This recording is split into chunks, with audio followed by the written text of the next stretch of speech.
Un šodien mēs tiekamies par dažādām aktuālām nodokļu un grāmatvedības jautājumu tēmām.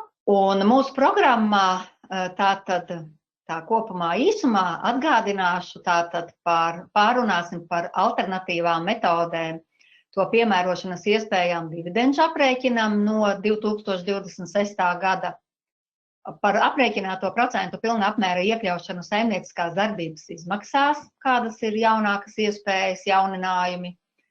Arī paskatīsimies anotācijas likumdevēja, kas ļauj labāk izprast, konkrēto normu piemērošanu un plašāk skaidro. Tālāk būs par strukturēto e-rēķinu iesniegšanu, vidu e-rēķinu korekcijām, labojumiem, pilnīgu vai daļēju atcelšanu, avansa rēķiniem. Principā mēģināsim izskatīt šos strukturētos e-rēķinus no dažādiem aspektiem, lai ir tāda pilnīga bilde un skaidrība, kas ir kas un kā uzvesties. Un tas būs ne tikai par strukturētiem rēķiniem, bet saistībā ar šiem skaidrojumiem un likuma grozījumiem par strukturētiem ir plašāk skaidroti arī citas rēķinu iespējas, tā skaitā, piemēram, korektīvie rēķini, ja? Un tie var būt kreditēšanas, kredita vai debeta rēķini. Tas ir tāda ļoti laba lieta, parādīšu arī starptautisko šo pieeju.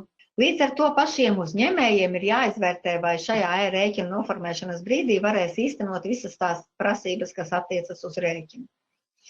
Kādi tad ir riski šobrīd, kas ir apzināti?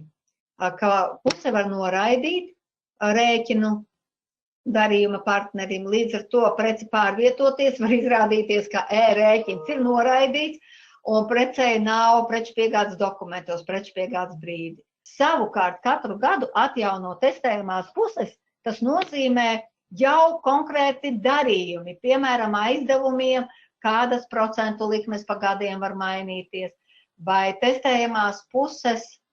Tas nozīmē precei, ja kaut kā tirgus mainās, vispār preces pašizmaksa pieaug vai preces realizācijas cenas tirgū pieaug citu iemeslu dēļ. Ja? Tātad tas būs testējumās.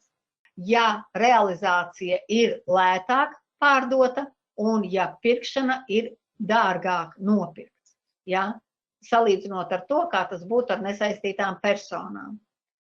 Un šeit, šajā metodikā ir aprakstīts, ka 651 rindā ir jānorāda darījuma kopējā vērtība, kas gadā veikti ar saistītām personām.